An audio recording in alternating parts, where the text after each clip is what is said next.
so we are having the conversation today, the conversation many people don't want us to have. And we're joined now by, I'd say, a mate of mine, a guy we've talked to on the platform before and I've known for a few years, a former Waitangi, member of the Waitangi Tribunal and activist, I guess, in some ways. Buddy Mikaere joins us. Buddy, kia ora, mate, how are you? Morning, Sean. All right. And no, I wasn't a member of the tribunal. I was a director. Director, that's right. Sorry, my bad. Yeah. Are you down in Wellington today? No, but I will be there tomorrow. Okay. Look, buddy. But I'm there for another reason totally. What are you there for? Next year is the 50th anniversary of the Waitangi Tribunal, so we're just putting together a little program to mark that event. Oh, God, how much is that going to cost us? It shouldn't be too bad. Yeah. What, a couple of mil? No more than a South Island claim. Yeah, should be good. Hey, buddy, here's the question I want an answer to from someone. I just gave Ian Taylor a crack at it, and he couldn't really answer. I asked the Prime Minister about it a couple of weeks ago. He said, is there anything about this bill you like? Nothing. I want to know where in this bill it attacks Māori. I don't think you can put your finger on something exactly. But so it doesn't. What it does do though is kind of provide a focal point for everything else that seems to be going on. How does it do that, buddy? Māori in New Zealand. It's a piece of legislation. It doesn't really. It just says, here's the idea. Yeah. So, because it's sponsored by Seymour, that's an obvious he's Māori, buddy. To start with. He's Māori. He's got Nicole McKee. He's got Karen Chur in his caucus. So are you just saying it's because he's a racist? Yes, I suppose I am. How? What makes him racist, buddy? It's his favouring of legislative changes and moves that seem to deny or take us backwards from where we've got to. Which legislative changes and moves take us backwards in regards to Māori, buddy? Name one. Well, let's just take an easy one, eh? Yeah. So the move started by Winston and several other politicians, supported by Seymour, which is to get rid of the Māori names for government departments. Now, why would you want to do that? It's not getting rid of them. They're not getting rid of the Māori names for government departments. They still exist. Yes, but they're giving them a secondary billing, aren't they? Yep. So, Is that the great white conspiracy theory?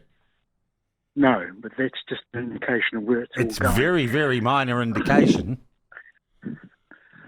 And does that make David Seymour a racist? Well, what other explanation is there for it?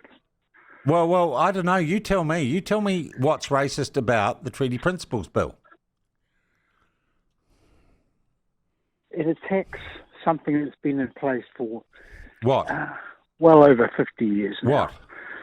The whole tribunal system, which was It doesn't attack the tribunal system. It hardly mentions the tribunal system. It says we need to honour the treaty and the rights of Hāpapa under the treaty as signed. Yeah, we've already got all that. So why do we need this? It's a reaffirmation of the good stuff that's going on, right? Oh, no, I don't think so, Sean. Well, I'm sorry, you cannot give me an example of where this bill is in any way racist or in any way takes anything away from Māori. Well, it's saying that, rather than be guided by the collective wisdom of our judiciary, what we're going to do is put it back on the table so everybody can have a say about what the principles are. Geez, now, what a terrible concept. We might have some democracy. Yeah, but isn't that why we have an elected government? Yep. That can pass bills and introduce bills, buddy. Yeah, we don't elect our judges, do we? We elect them to represent us. Yep. Right? So what this bill is saying is that, no, we can't trust the politicians here. Every other citizen it needs says to have we a can't say trust about the judges and the what the power principles elites, are. buddy. It says we can't trust the KCs and the judges and the ivory tower dwellers. Oh, it's a bit harsh. Really? Could you please point me specifically to one provision in this bill that takes away any Maori rights? The provision that opens it up for,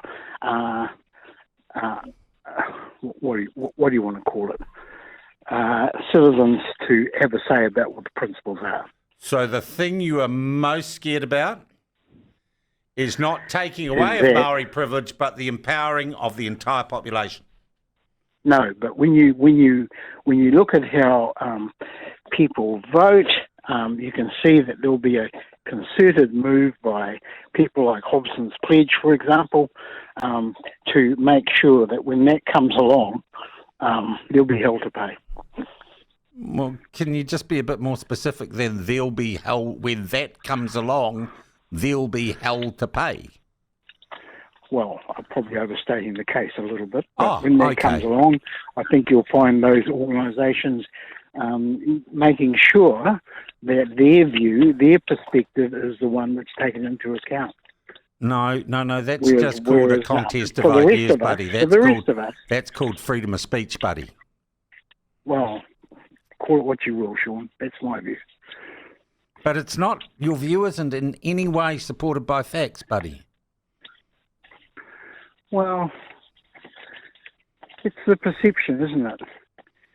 That's how these things work. But it doesn't take anything away from Maori. It doesn't take any right away from Maori, this bill. Oh, of course it does, Sean. No, it doesn't. Come on. Where? Tell me where. It's the start of a concerted drive and effort to take out the Maori perspective. No, the Maori perspective exists through democracy. We've got Maori so many seats. years to get us here. It's just unbelievable. But you can't be specific about it. That's all just rhetoric, We have got Maori seats at the moment. We have got Maori wards at the moment, but those are all under attack as well.